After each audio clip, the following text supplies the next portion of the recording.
The Page 6 Virtual Reality Awards were last week, so there's actually quite a bit of gossip from those. I didn't even know they had an award show, but listen, there were interviews, there were sound bites, there was red carpet stuff, and yeah, we got a lot of gossip out of those, and I'm here to share it with you all today. I have to give you a little warning for today's episode. Trigger warning, Sheena Shea is going to be in this episode quite a bit. There's nothing I can do about it, guys. She worms her way in there, and we've got updates from last week, but don't worry, not to fear, because there's also Salt Lake City, Miami, Southern hospitality, and all sorts of other news that doesn't involve Sheena. Enjoy today's episode. Welcome to the Bravo Papers, a safe space for all us Bravo fans who love to analyze, deconstruct, and talk about our favorite Bravo shows ad nauseum. So join me, Bravo and Botox, and we'll catch up on all the Bravo news and read way too much into our favorite shows and Bravo celebrities.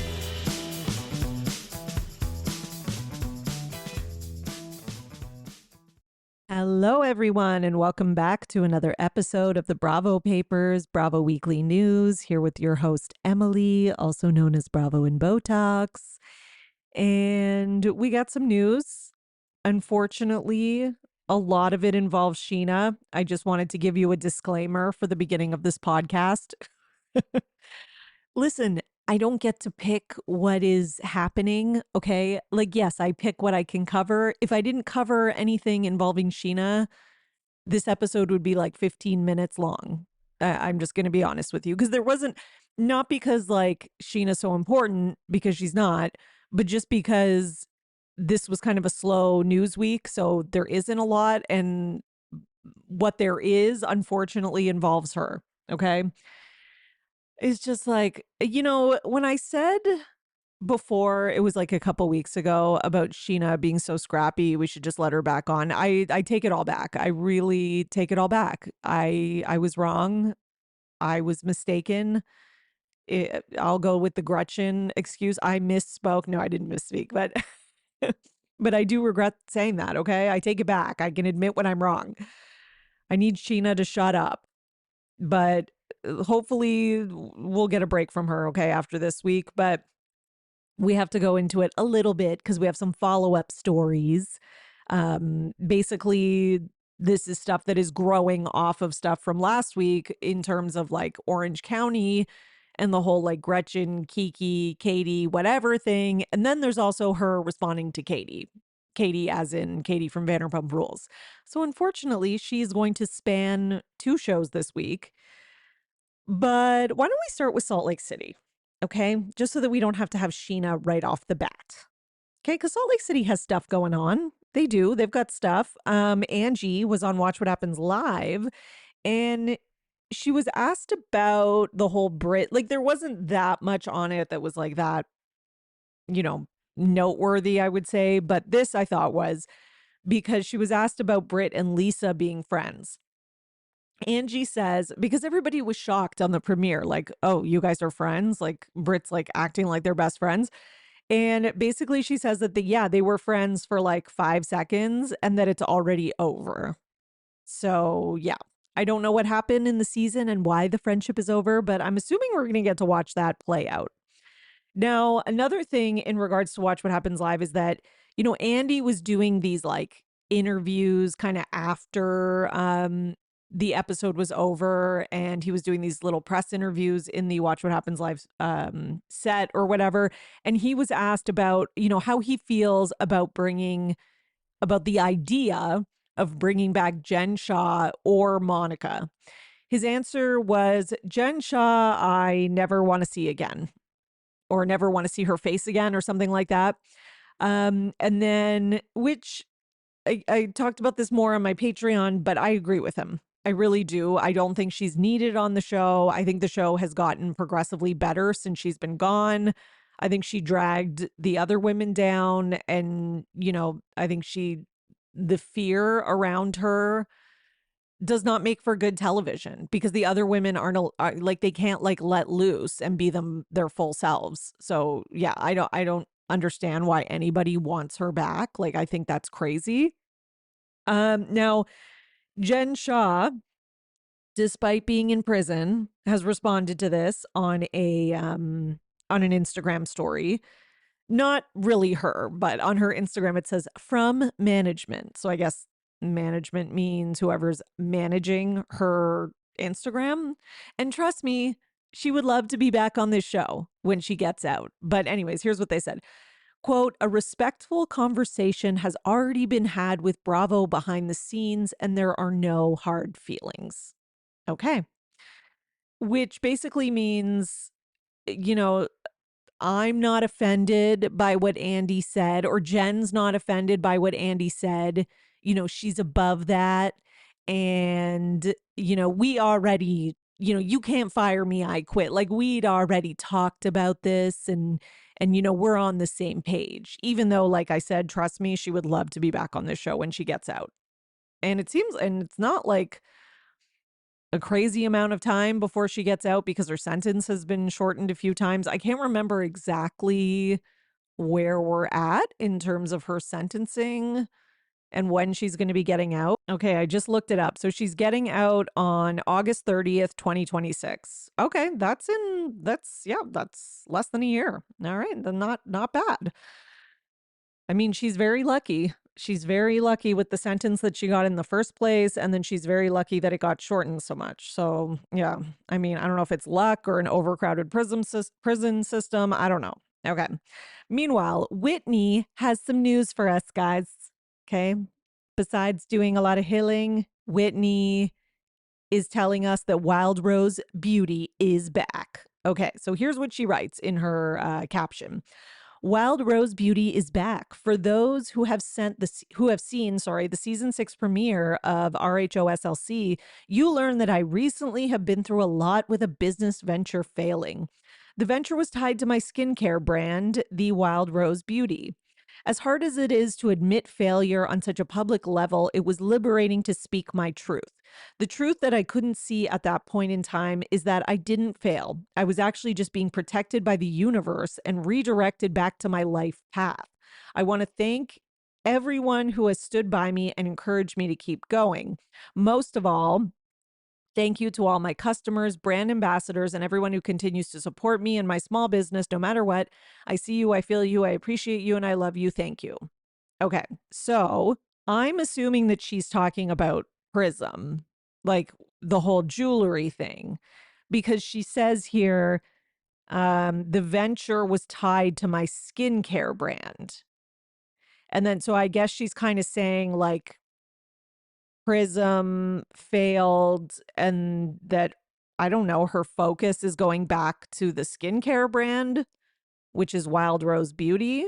That's what I'm kind of getting from it. And then she posts this like press release kind of information thing. Whitney Rose reclaims ownership of Wild Rose Beauty. Who had the ownership? That's my question. Like, did somebody else like when you're taking it back, it sounds like somebody else had it.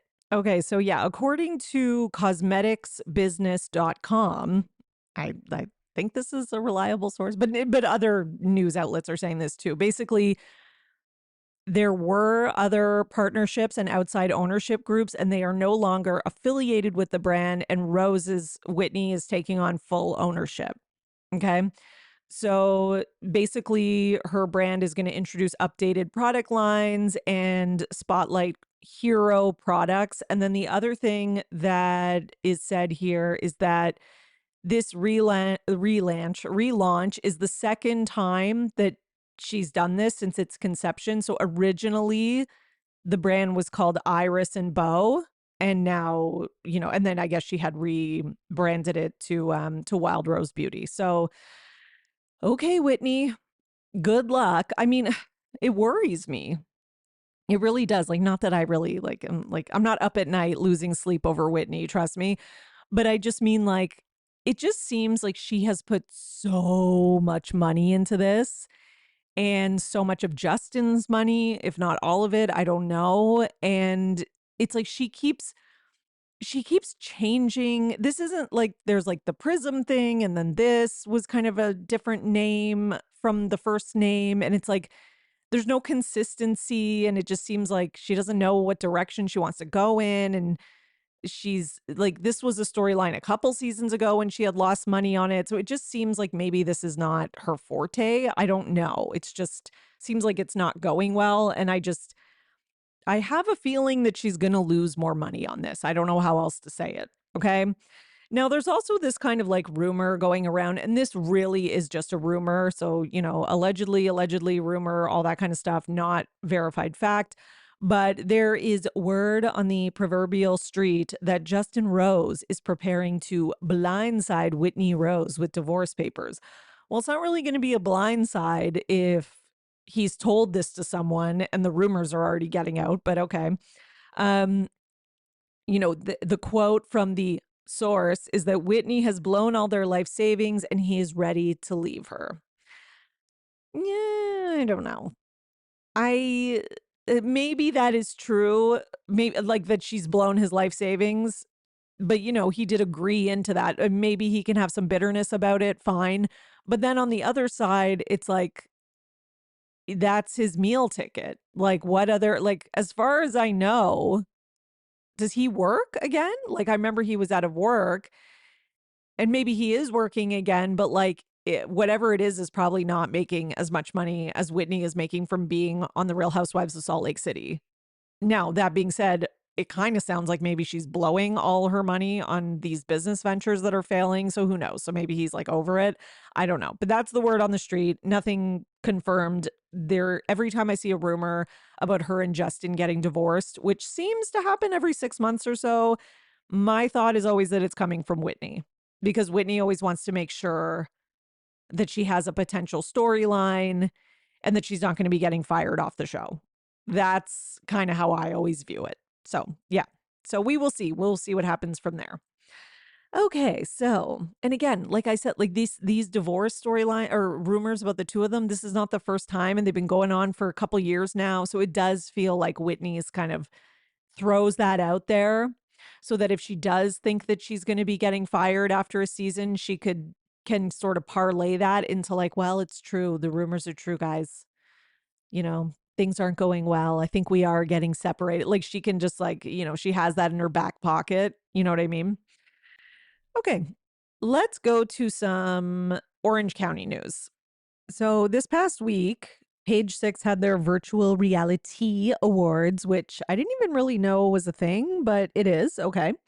And, a lot of Bravo Lebs were there answering questions and doing interviews and stuff like that. So, of course, Ms. Sheena Shea was there and she was asked about the whole like the accusation that Teddy and Tamra made on their podcast about her being the one who told Kiki, the rumor that or whatever that Gretchen had gone to the hospital after naked wasted. Okay. So here's what she said. Let me just get it up here. Okay. She said she was dragged into this and she never heard this from Gretchen. Okay. So she was never told by Gretchen that, she may have been drugged and that she went to the hospital and blah, blah, blah. She said they've been friends for 15 years and she would have heard this. She also says that she knows Gretchen did not tell Katie this. She says she's had 3 orange holding housewives reach out to her, and all signs point to Tamra. Okay. And then she also says that Tamra and Katie have been canoodling behind the scenes. I don't know if she knows what canoodling means, but okay. To make Gretchen look bad and deflect from the fact that, quote, Katie is a pathological liar. Okay. And then Sheena says Gretchen does not lie. Like, it's just infuriating. It just really drives me crazy because she does lie. She literally lies. We have seen her lie twice. Like on camera, she is asked point blank, did you go to the hospital? And your answer is Yeah, I was so sick. I went to the hospital. Like, that's not misspeaking. You were asked a direct question. And then, according to Tamra, when she was on Jeff Lewis, there is another scene of that is filmed. It was cut from the show, but I'm wondering if we're going to see it at the reunion where she says she went to the hospital. So she does lie, Sheena. Maybe she doesn't lie to you because I think she told you this. And guess what? You also lie. The two of you are big liars, and the two of you are big embellishers who make things up. Like, it's crazy to me. And again, we'll get to Sheena's lies in a little bit when we get to Vanderpump Rules. But 100%, like, you cannot sit there and tell me that Gretchen doesn't lie and Katie's a pathological liar. And why are you coming after Katie? Like, I understand. I guess she's like, I'm trying to defend my friend Gretchen, but like, and again, all the like all signs point to Tamra. Yeah, I get what you're saying, because at the end of the day, that's an easy opinion to have. Tamra, at the end of the day, is behind everything, which is absolutely true. If you really boil everything down, it all comes back to being Tamra's fault. So fine. But we're also talking about the podcast where it was Teddy and Katie talking about this, and Tamra wasn't on that episode. But again, I get what she's saying, like behind the scenes, Tamra's, pulling strings or whatever. But still, the whole like Gretchen doesn't lie, like, period, the end. No, she does. And that's not the only lie she's told. She told lies back, like, with the first time she was on the show. There were definitely lies. She did not accurately represent her relationship with that guy, that old guy. I'm not saying that they didn't have any type of relationship or whatever, but there was some sort of exchange going on between the two of them, and she was not transparent about it. It wasn't just a straight, like, I'm in a relationship with an older man. That was not exactly what it was. I think there was more to it. Again, I think her and Slade lie about things all the time. They're on the newest episode lying about stuff. So, yeah, just shut up with that. So, the other thing is that on Two T's and a Pod, Tamra and Teddy talk about this. So, they talk about what Sheena has said now. So basically, they say that Tamra says, sorry, Sheena sent her a text asking her to call her. Tamra said, okay, I will call you, but she was just finishing up a whitewater rafting trip and was packing up, etc. But said that she would, whatever, long story short, she would call her when she got back to her house or hotel or whatever, okay? She says, but by the time she got back, she never even had the chance to speak to Sheena on the phone because by that time, Sheena had already recorded and released an emergency podcast episode talking all about it on the air, and it was released. Okay. So Tamara is annoyed because, she didn't get the chance to talk to her. So I guess that's one thing. And then the other thing is she says she's annoyed because she wasn't even on the podcast episode where Teddy and Katie talked about it. And she feels as though she's being dragged into it, even though she wasn't there. Okay. Which, listen, I can get behind her saying, like, what the fuck, Sheena? Like, I was gonna call you. You can't wait till I get back, like, from the whitewater rafting or whatever. That I can get behind. It's like, Sheena, it's just so Sheena that she can't, like, just breathe for a minute and wait. Like, she has to speak on it. And not only does she have to speak on it as fast as possible, she has to release it publicly. So that I can understand. The whole thing about, like, well, I wasn't even on that episode. Okay, well, just because you weren't literally on the episode behind the mic doesn't mean that you don't have anything to do with it. Like, we know that you and Teddy probably text and talk, and I'm sure that, like, Teddy heard this rumor. Maybe you both heard it. You talked about it together. You were like, Teddy, bring this up. Because we know, like, Tamara can't be on the OC episodes. That's, like, kind of part of the agreement of her being, the podcast host and also being a real housewife. So she can't be there. Right. But it doesn't mean that she can't feed stuff to Teddy for Teddy to say. Now, that being said, you have all these people bringing up rumors and word on the street and stuff like that. And you have people accusing Katie of, telling Kiki this rumor and all this stuff. So if Katie and Teddy, what if they have heard this rumor and they want to bring it up as like, plausible deniability, I think they have the right to do that. And I don't think that that necessarily is like evil. I think they're allowed to say, guess what? Sheena and Gretchen are friends with Kiki, and Sheena's been friends with Gretchen for 15 years. So there's another possibility of somebody who could have told this besides Katie. Like, I don't think that's like so terrible. So apparently, the reason that Sheena contacted Tamra that day instead of Teddy is because because Teddy was the one on the podcast, is because she said she doesn't want to bother Teddy because Teddy is going through a hard time and she's sick and all that kind of stuff. But Teddy says, well, she ended up contacting me anyways. So she ended up contacting the two of them in a group chat. So even though she said she doesn't want to bother Teddy, she ends up bothering her basically. And then Teddy says, listen, I had like 15 screenshots and I never said it was true. I said it's a rumor that I heard. And she says, that's what we just do on this show. We discuss rumors, which, yeah, like, I can't believe I'm agreeing with Teddy, but I am. But yeah, that is kind of what a lot of especially pop culture podcasts are. You talk about gossip and like rumors and you cover your ass just like I do, because you say this is just a rumor. There's no facts. It's not as we don't have evidence or a source confirming, unless you do, I guess, but I don't. But I don't think that it's like so out of line for Teddy to say, well, I also heard that this is who told Kiki. Like, I don't think that's so crazy. Right. And Sheena obviously doesn't like it because it implicates her. But so then Sheena texts them and they start kind of like reading, like Sheena was like, quote unquote, rage texting them. So they say, this is what she said.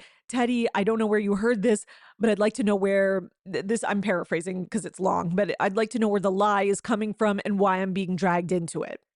And then she sends them a clip of their own podcast, as in like, this is what I'm referring to. And then Tamra says that Sheena contacted her after this and then was like, okay, let's talk about it. And Tamra was like, no, I don't want to talk to you about it because you already did an emergency podcast episode and blamed me for everything. So why am I going to have a conversation with you? And then Teddy says that she actually invited both of them on her podcast to talk about it. And Teddy said in the chat, basically, no, I have COVID and, I'm not feeling good. And this is very silly in the grand scheme of things. And I've already had to cancel work because of the illness. And, of course, like Teddy having cancer, like if she has something like COVID or something, that can be very dangerous, of course, because, she's immunocompromised and all that stuff. And she's probably like, I'm on this text thing. I'm not feeling good. I don't fucking care about this. It's stupid. It's not that important. Right. So where was I? Oh, yeah. So then Sheena replies, okay, and says, I'm so sorry, Teddy. I hope you recover quickly. But in the grand scheme, it's my name being dragged. So I want to know where the lie came from. Tamra. And then she demands that they come and clear it up on the pod. And they're like, no. That's a funny response. Like, you have Teddy who kind of is like making reference to the fact that she has COVID right now. It could be really serious because of her cancer. Like, that's implied, right? And says, listen, in the grand scheme of things, I was on a podcast with Katie and I brought up that I did hear a rumor that Sheena said it. And that's it. Like, there's nothing really else to talk about. Like, I see what they're saying. Like, what else is there to say? You can go on Sheena's podcast and say, what? Yeah, I heard this rumor. This is a rumor I heard. And Sheena will say, well, that's not true. And then Teddy will say, okay, I never said it was true. I just said it was a rumor that I heard. Just like there's rumors going around that, that Gretchen is saying she went to the hospital to, a table full of people at a restaurant, including Katie. You guys are saying that rumor's not true. So why can't we say, like, there's nothing really to talk about. So that's why I'm just kind of like, it's so stupid. And I think it's kind of offensive, like for Sheena to be like, well, in the grand scheme, my name is being dragged through the mud.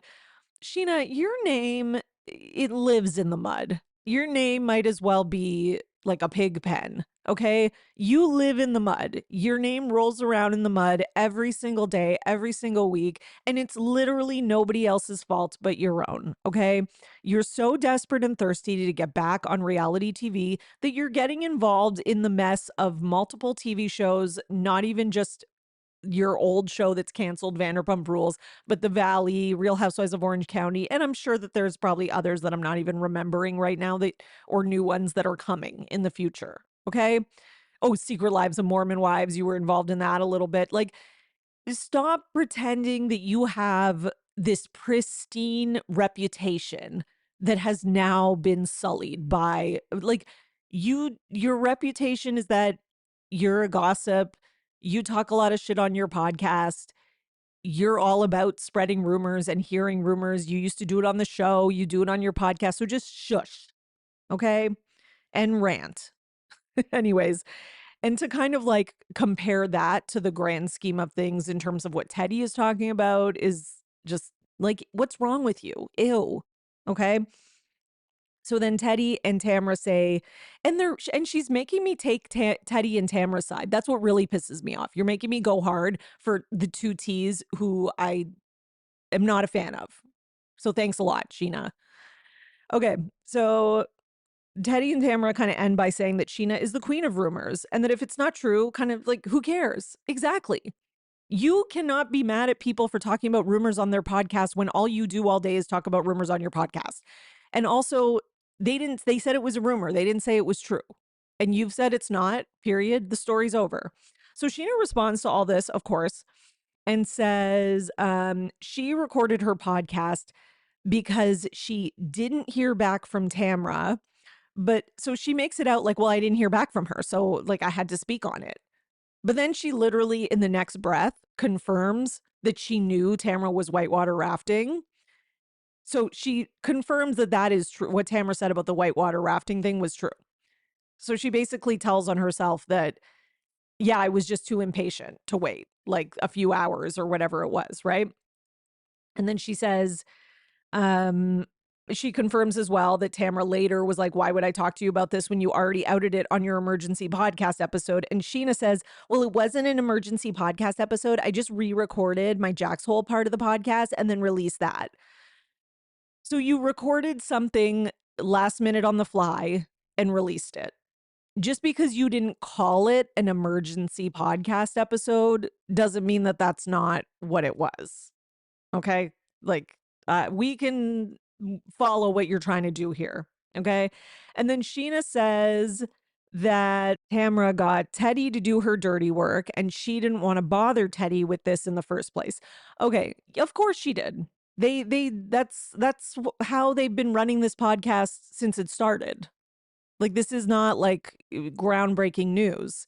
Whenever if there's anything to say about OC, Tamra knows she can't say anything. That's like kind of what that was kind of like the agreement that she went into with Bravo when she came back on Orange County. Of course she's going to get Teddy to say shit for her. But again, if she was allowed to, she would say it and she would say the same thing. Here's the rumor I heard, and you would be just as mad. So, and again, all you have to do is say the rumor is not true. And the way that Sheena is freaking out and talking about this every single chance she gets, red carpets, interviews, podcasts, just makes me think that it is true, which I do think is true, by the way.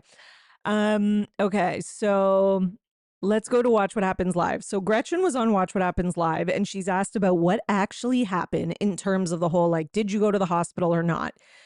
She says, having to relive that whole experience was very hard. And then she like summarizes the experience. And the reason I'm pointing this out is because I'm not saying that that was not a terrible experience, because it absolutely was. And at the end of the day, like I've always said, Tamra is at the root of everything. But I do think that she purposefully recounts it, even though everyone knows the context of what she's talking about, because she wants to remind people that, if she did lie about this, it really isn't like that big of a deal in comparison to what happened, which is true. But then on the other hand, but in addition to that, I also think that she's trying to say that it was so traumatic that I misspoke in such a crazy way, because people are not buying the whole like misspoke thing. And I think she knows that. So that's kind of her way of like being like, okay, everyone, don't forget how traumatized I am and how difficult this was for me and blah, blah, blah. So, so that's why I missed. So it definitely, you have to believe me. I definitely misspoke. And here's the thing, two things are true. What happened to her was terrible and Tamara is a monster. But there's also another truth, which is that you did also lie about this one fact from that night because, you just are trying to get back at Tamara and you want to, make sure that the people on the show who are enemies with her, that they're going to really hate her and really go for her. So you told it to them at a dinner and you didn't want it to get out, but it did. So that's it. Like, it's really not, both of those things can exist together. So she says, where is she? That she thinks that she just misspoke and that no, she did not go to the hospital. And then Andy said, okay, so why did you say that you did in the car? And she says, well, I think I just explained that, but really it was just that there was a lot coming at me and I misspoke. Which, again, like I can't, you didn't misspeak. You were asked a direct question and it was said more than once. So, and I just don't think, like, I think Katie has lied about things. I don't think she's lying about you saying this at the dinner to everybody. I don't think Matt's lying. Like, I just, there's too much evidence like against you at this point, Gretchen, in terms of like if you lied about this hospital thing. And again, doesn't take away from the fact that like Tamara did this in the first place and she shouldn't have done this. Like, if she had just not been a piece of shit that night, then we wouldn't even be talking about this. Okay, so on the after show, the RHOC after show, Gretchen talks about the women questioning her about her and Slade and their finances, etc. She says that it just felt like they were trying to get information out of her and that they had an ulterior motive. Okay. Yeah, that is exactly what they were doing.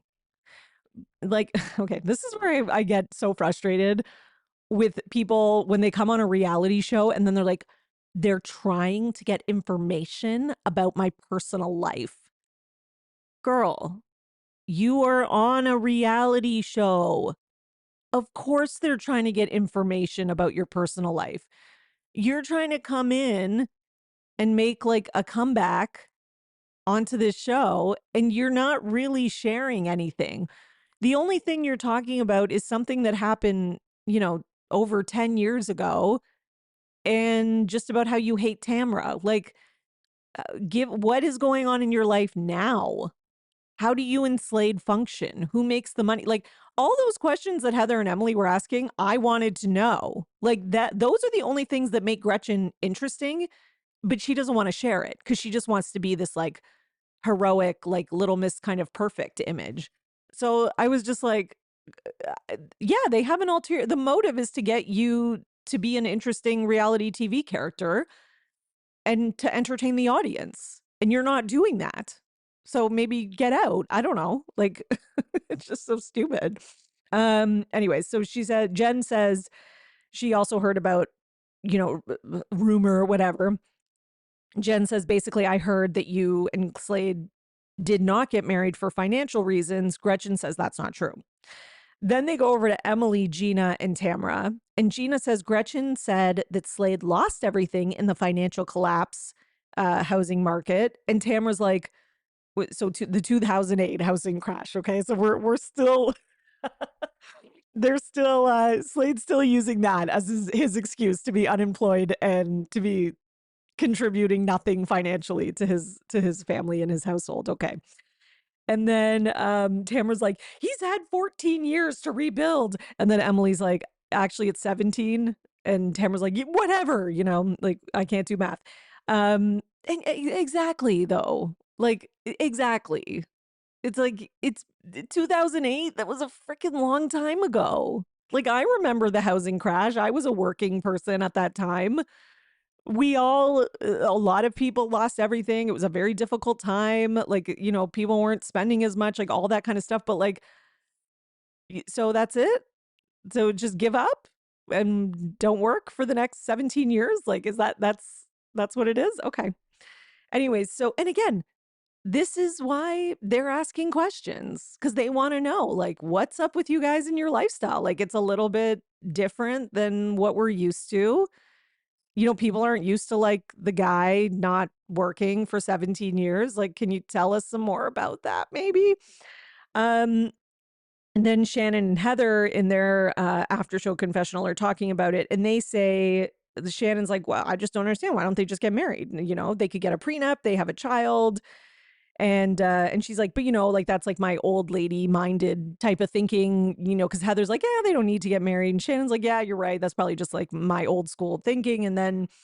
Um, and then Heather says, well, who cares about even if they get married or not? She's like, what's weird is why have the whole proposal with a helicopter?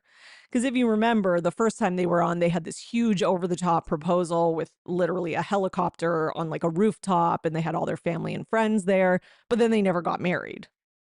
And you can tell that Heather and Tamra, they don't forget. They haven't forgotten. Okay. They're still like, we remember you desperately trying to stay on the show and pretending you were going to get married when you never had any intention of it.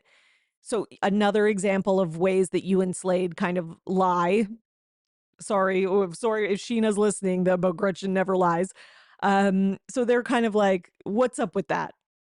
You proved us right because, over a decade later and you're still not married. Like, that's also what they're looking for. And again, I think that's fair. I think those are fair questions to ask. You want to be on a show, you want to be on reality TV, answer some questions about your life.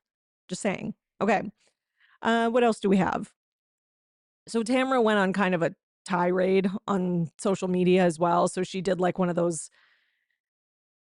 thoughts on tonight's episode in her Instagram story where people could ask questions. And somebody said, Gretchen, she's, it says she's loving about your song and trying to act innocent about it. I think the person meant she's talking about your song and trying to act innocent on it. Oh, because Tamara asked the audience like thoughts on tonight's episode. And then Tamara responds and says, what a joke. For the record, I was not trying to be a singer. It was all in good fun. The song was never finished or released because it didn't feel natural to me. I am not a singer and never wanted to be. Slade got the song illegally and has been trying for years to spread this rumor. This is the kind of stuff they've been doing to me for the past 12 years. Okay, like, let's not act like we're a victim here, though, Tamara. Like, you're also not a victim. This is my issue with both of these women is they both are trying to act like a victim, and they're both the same. They're both like, they've both been coming after each other in low down, dirty ways for over 10 years, and they just don't like each other. And that's okay. Not everybody has to like each other. And it's like, somebody wants the last word, and it just keeps going back and forth. Now, that being said, I do think that them trying to like, I don't know, have this audio of her possibly, having sex or something is icky and weird. And like, it's kind of like, well, yeah, like it is 2025, just like with the naked wasted thing. It's like, we should know better about this kind of stuff. Like, why are you bringing this up? If there is a recording of her doing sexual stuff, like that's not cool to like try to like use that against someone. Oh, man. Okay. So then somebody else responded to Tamara and said, expose Gretchen's IG likes of homophobia. Please. Thank you. All caps, by the way. And Tamara says, I think that is a well-known fact. It's been all over social media for the past 2 years. It's really gross. I'm sure I'll get blamed for that too. Yeah, I can't. I've said what I need to say about that, which is that Gretchen is disgusting. And I've always felt that way about her. Like, she has social media posts where she's like comparing homosexuality to like pedophilia. So like I've always said, she sucks. She's an asshole. I stand by that. And then they said, are you allowed to sue castmates or friends of on the show for defamation? And Tamara says, let's just say I have a meeting with my attorney on Monday. Oh, I don't want that. I hate when they get into lawsuits, but I don't know. Maybe she's just saying that to kind of act tough on Instagram. I guess we'll see. But I don't know if there actually is a recording and they've heard it, then it's not technically defamation, right? it still is like, it's a shitty thing to bring it up until like you try to like bring it on camera and stuff. But technically, if it is true and someone has them, and it's probably a producer, let's be honest, it's got to be a producer, right? Yeah, I guess it could be. Okay. I guess in that case, though, it wouldn't technically be defamation. Yeah. All right. Okay, what should we go to next? Let's talk about the Real Housewives of Atlanta, because Portia made an Instagram post where it's basically a video of her in her backyard by the pool, and not like a sexy, bikini thirst trap type of video like she often does. Instead, it is her doing some cleanup. She's got a broom and a little dust pail thing, and she's sweeping up the leaves that are all around her pool. And her caption says, "When the attorneys have your landscaper's money, LOL. Today's life exercise is cleaning my own pool. Update, I found a leaf blower. Hashtag in real life. Hashtag humble love." I mean, Portia, it's not as humble as you think when you have to say, like, well, normally my landscaper would be taking care of this, but since I am using that money for attorney's fee, I have to do my own landscaping. Us normies out there, Portia, we just always do it ourselves because we don't have like, landscaper money. Like we might have landscaper money if we're like saving up for a few years and we're doing like a big job. But the general like day-to-day cleanup, like cleaning up leaves and like mowing the lawn. Yeah, we do that. We don't have like a gardener or a person who comes like every day or every week. That's just you. Just a reminder in case you didn't know. Okay. That's such a light story, but I just wanted to include it because I thought it was funny. Okay, let's talk about Vanderpump Rules. Because unfortunately we have more Sheena news. So a big focus of my last episode last week was, the whole Katie, Sheena kind of going at it via their podcast and Sheena's book and all that kind of stuff. And if you remember, Katie went on her podcast and explained the whole situation of why she went to Mexico. Okay. So Sheena is responding to this. Of course she is. So she has gone on her podcast and she is apologizing to Katie and calls her a ride or die type of friend and says she's actually not forgettable. Oh, okay. So let me give you a bit more detail. So Sheena says that she made the shady comment about Katie and she apologizes because it was rude and uncalled for. This is so Sheena. Like, I can't help but point that out. Like to go hard and like act tough. And then when the person claps back at you with some actual truth that is the truth, you cower and weaken and, take everything back. So she's just literally what Sheena is trying to do here before I even get into it is she's just trying to shut Katie up so that Katie won't say anything else. So she's going to apologize and shower her with compliments because I don't think that Sheena was expecting Katie to drop all these truth bombs, and Sheena knows that these are true. And I think she also knows that I think she went into it thinking Katie would say nothing because, as Sheena says in this little apology, Katie is a vault and she doesn't tell people secrets. So I think she was just expecting that she could just talk her shit in her book and on her podcast and not have any retribution to pay. But Katie was like, no, I'm annoyed because this is going on for too long. So I'm going to say something. And now Sheena's like, okay, don't say anything else, please, please. So she says that she assumed that the clip of her calling Katie forgettable would be edited out because it was just kind of like a slip moment. That was not a slip. It was you made a joke. You made a shady joke. Just stand in it. And she said that if it was her podcast, she would have edited it out.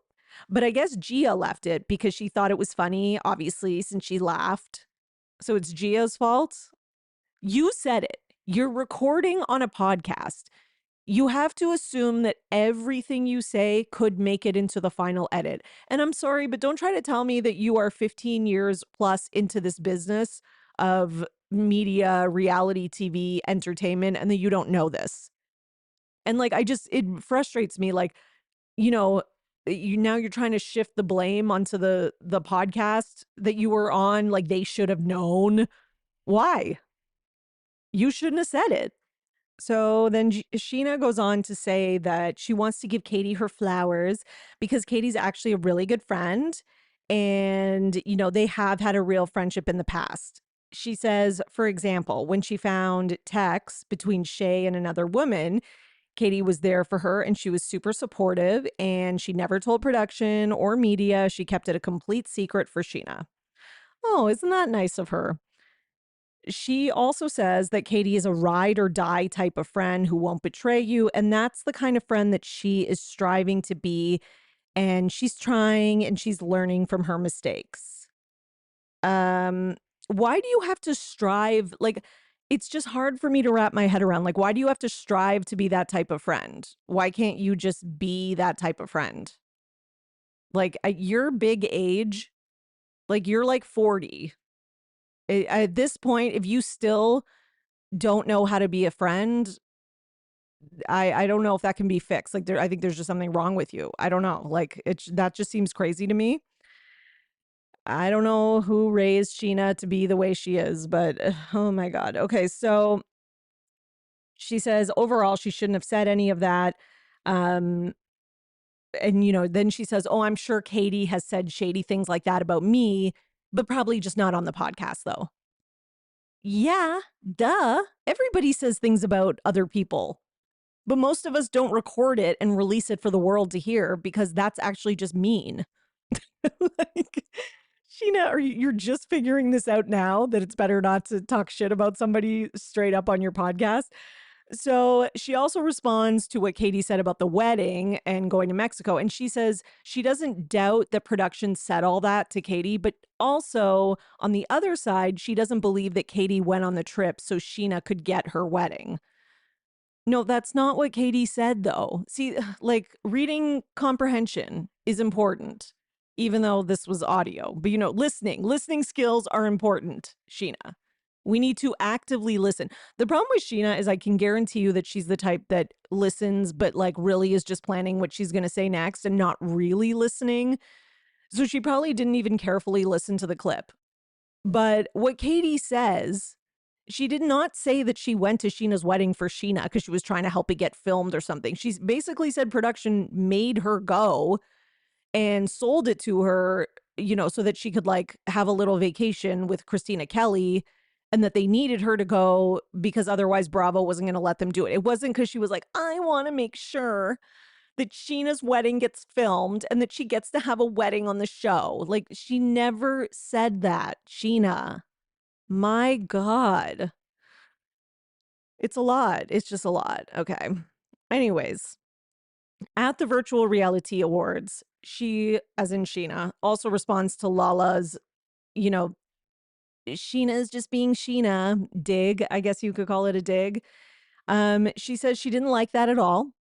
And she feels like it's a backhanded kind of comment and that, it's not very nice or whatever. And that, I didn't like it at all.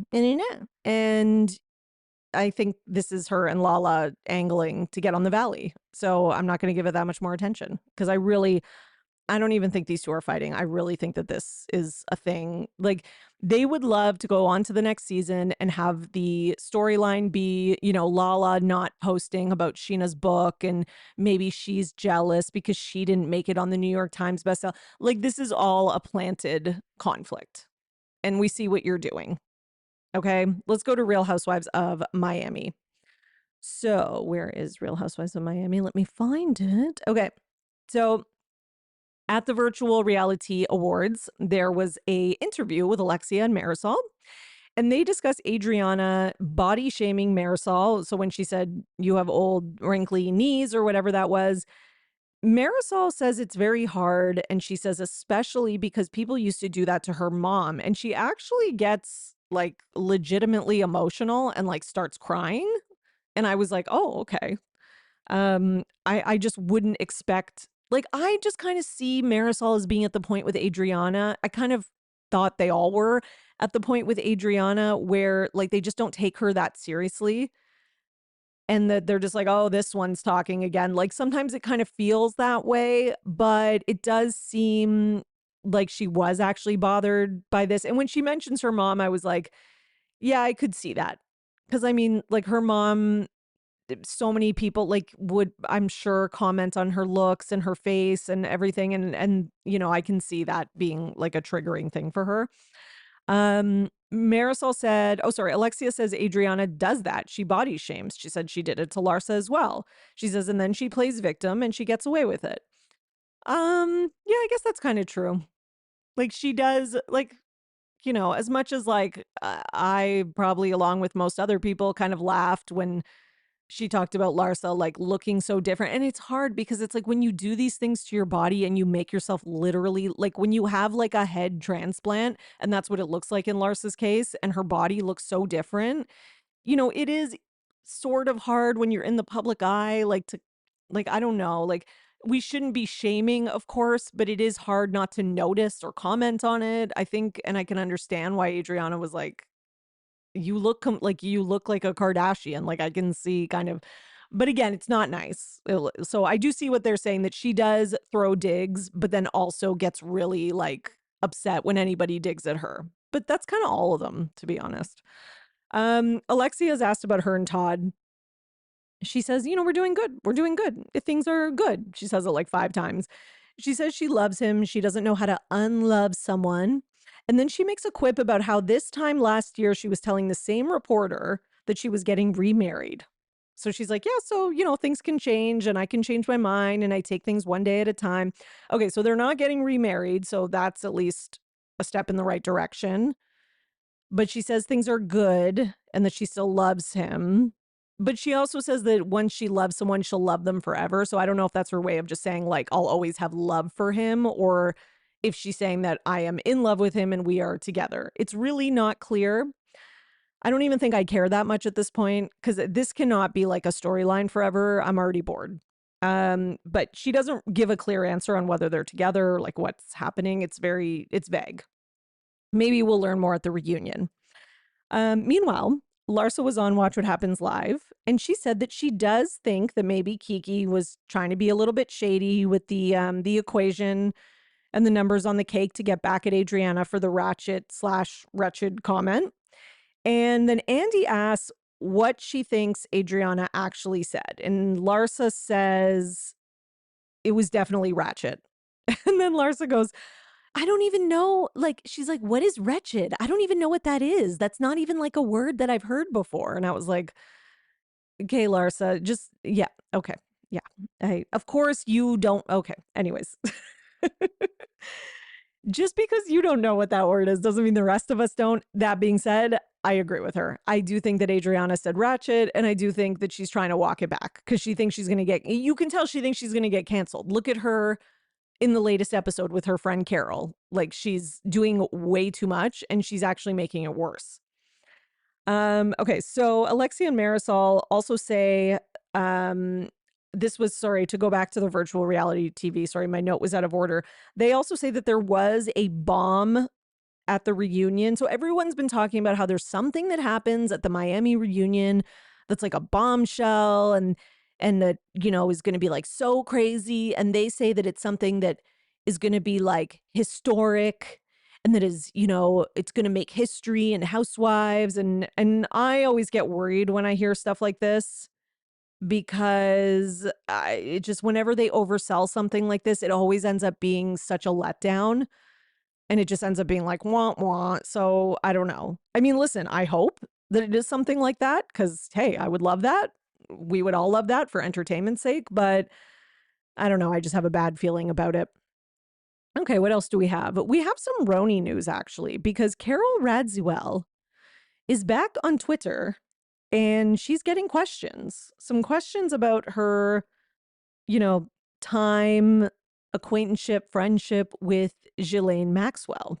All right. So somebody says, loved you on Housewives. Do you intend to address the Maxwell Epstein connection? If you plan to re-enter the public space, you'll have to address it at some point.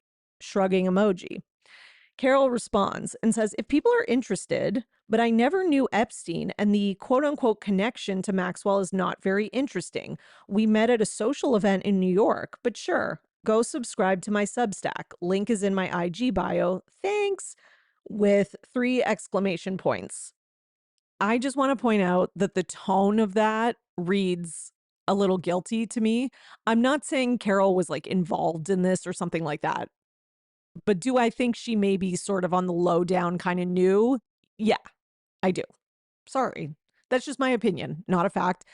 Just the way that she's like, it's not very interesting. Links in bio. Thanks, with all these exclamation points. Because Carol doesn't usually speak like that on social media. So I do find that a little out of character, almost like she's trying too hard to be chill in her answer and pretend like she doesn't care when she clearly does. Okay, let me give you some more examples. So then somebody else says, will she touch on how Ghislaine Maxwell came to be the photographer for her book? And then Carol says, I knew her socially. She had a real camera. It was 2004. No one carried cameras. And anyway, I'd had a pro photo shoot, but the pics were bad. I asked her if she'd take the picture, and she said, sure. In hindsight, was it odd she had a camera? I guess, but who knew? Question mark, exclamation point. See, again, with the like, kind of trying to make it lighter than it is. And then she goes, subscribe to my Substack, exclamation point. Like, it's weird. It is just a weird tone. So no one in 2004 had cameras. I strongly disagree. Like, no, we didn't have the phone cameras. But like, I was in like first year of like university at that point, and whenever we went out, like, we always had those stupid like little digital cameras. And those were like, we would like take a bunch of pictures on them. Maybe that was later. Maybe I'm wrong. I don't know. But it doesn't even matter. Even if no one had cameras back then, there were still photographers, and you hired a photographer and you didn't like the pictures, so you got her to do it. And I don't think it was just because like she took a picture of you randomly in a club one night. Like, I don't know, that doesn't make sense. So then they say, did you know she ran a pedophile ring for rich people? A lot of rich people. Carol says, the rich people I know are kind and decent, but apparently no one knew anything about her except, I guess, for the FBI. Well, that's just not true. Like, yes, the FBI knew, but the people who knew were the people in those circles. No, they were not sharing it with the public and talking about it in interviews. No, but people knew, and they were complicit, and they were like, just didn't care. They're, oh, that's what like rich white guys do. They do that, whatever. What can I do about it? There was probably also a lot of like bystanderism. Like, there was, I don't even know if that's a word, guys, but there's probably a lot of people who were just like, these people are so rich and powerful. And yes, I might run in those circles, but there's nothing I can do about it. They're too, like, anything I say, it'll get covered up. They pay off media conglomerates to not talk about it. Like, that was probably a lot of people's thought process, to be honest. And a lot of people probably knew and just like, it doesn't involve me, so I don't care. It doesn't affect me, so I don't care. And I'm sorry, but Carol was probably one of those people. Like, and again, do those people deserve some blame, and should they take some accountability? Yeah, they should. But she's not going to, because she knows like she'll get crucified. She says, they should release their report. It's awful. It's so dark. No. Why are you asking if it's dark? We already know, like, it's so confusing. It's so dark, comma, no, with a question mark. Why is there a question mark? Better left to the authorities, with like a wide eyes emoji and then a thinking emoji. Yeah, these responses are just very weird to me. And then somebody said, how could the rich people in her circle not know? The rich people in her circles were the ones paying for the services. And then Carol says, such rich men, sure, rich men, creepy people, obs the men who were involved knew. I'm saying the social party friends, especially us girls, we didn't know. When people are doing bad shit, they hide it well. It's fucking creepy. Okay. Now, listen, there is some truth to that. Like, I don't think like a lot of these guys are like telling their wives necessarily, you know what I mean? Like, there's a certain amount of secrecy. I can understand that. But what I do know is that like when something shady's happening, women often know, or they find out, or they hear a rumor, and those rumors usually spread to everyone in the circle. Like, I just can't live in a world where like there was absolute like she was completely 100% in the dark. Maybe she thought it was like prostitution of people over the age of 18. I don't know. Okay? But it's like if I'm going to give her like an empathetic kind of viewpoint, but you know, it's hard to believe that like there was no knowledge of it. And again, like I'm not saying this is all like Carol's fault. Like I'm not here to like blame Carol Radziwill for like Epstein or something, but it is just it is hard to believe that she would have no knowledge of it and have had like all these like social connections to just Ghislaine Maxwell and have a seems like it seems like they had a friendship, but she's trying to downplay the friendship. Now, I did see another commenter who said, well, they would use the women to kind of go and like the women in their circle to a point to recruit women for the guys to have sex with. Now, okay, maybe there's like certain people like Ghislaine Maxwell, but that doesn't mean that like every woman in the rich social circle is like part of that. So like you can't necessarily jump to that conclusion either. But I'm not going to lie, the way that Carol's responding to it, whether she knew more than she does, or she's lying, or she's not lying, or she's telling a half truth, whatever, she's making herself sound guilty. Like the tone in which she's taking, it just doesn't sound great. Yeah. Anyways. Okay, let's talk about what else do we got here? We should talk about the Real Housewives of Potomac because we do have a little bit of news from there. So Candace was at the Virtual Reality Awards, a lot of news from these awards, and she's asked about Monique coming back. And she says, is she? In kind of a sarcastic way. And then she says, if she needs to bargain to be somewhere, she doesn't need to be there. Because they say, like, are you kind of like on the same mindset of like Candy, who won't return to Atlanta, who wouldn't return to Atlanta as long as Phaedra's there? And Candace is like, yes, I understand Candy's perspective, but my thinking is if you need to bargain to be somewhere, then I don't need to be there. And then she says, also, if I wanted to be somewhere, there is not a living soul alive that could stop me. Okay. And listen, do I think that Candace would have kept doing the show if she wasn't fired? Yes. Do I think that maybe she would leave or give an ultimatum to Bravo if she was still on the show and then they were trying to bring Monique as like a friend of? Yeah, probably. And to be honest, I could understand that. Like I could understand not wanting to film with that person. I also think Monique probably wouldn't have come back if Candace was there. That's the other thing. So I think it's kind of a moot point anyways. All right, what else we got? Let's go to, so it doesn't look like, you know, Candace is coming back anytime soon. Not that like I thought she was anyways. I think that the show has gone in kind of a certain direction. And I just think that, you know, Candace had a good run. That was a certain era of Potomac. And I think we're kind of with Potomac entering a new era. And I think there's really not necessarily a need for Candace right now. I think there could be in the future, but just not right now. Some Summer House news. Nothing huge, but West from Summer House was spotted having dinner in New York City with none other than Mia from Southern Hospitality. Okay. The two of them are at a restaurant. Someone got a picture on their phone. It's quite blurry and dark, but it's definitely them. And this was sent into Dumois. So are they dating? Is something going on with them? I don't know. However, I stay away from her, West. I really like Mia.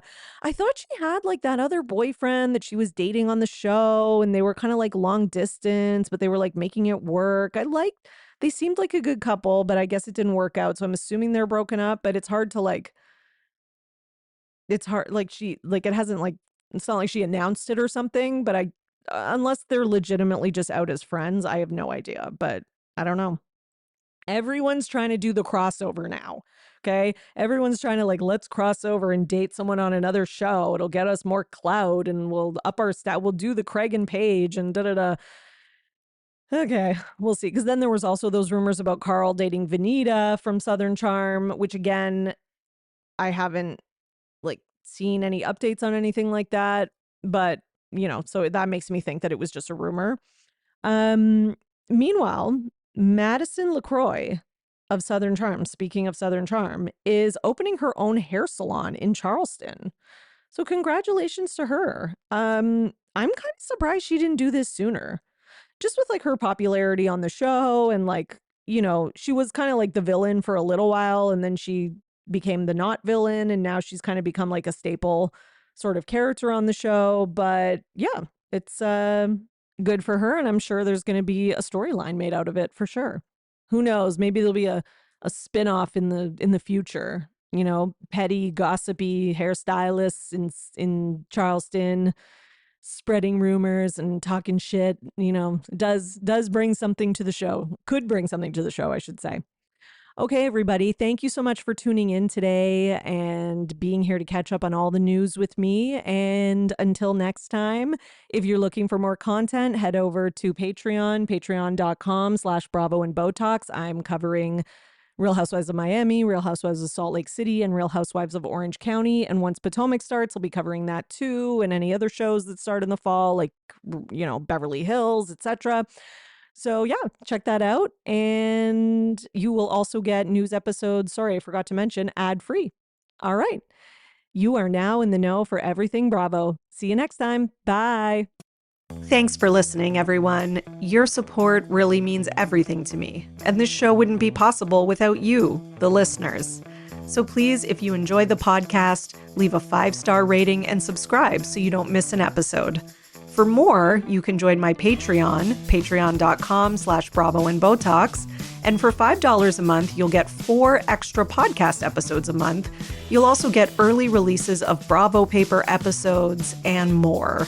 Please also subscribe to my YouTube channel at The Bravo Papers and follow me on Twitter, Instagram, at Bravo and Botox and at The Bravo Papers. If you'd like to buy me a coffee, you can at buymeacoffee.com/Bravo and Botox. Send your love through some much needed caffeine. And any guest that was on today's episode will be in the show notes, all their social media and contact information. So thank you so much, everyone. Keep overanalyzing Bravo.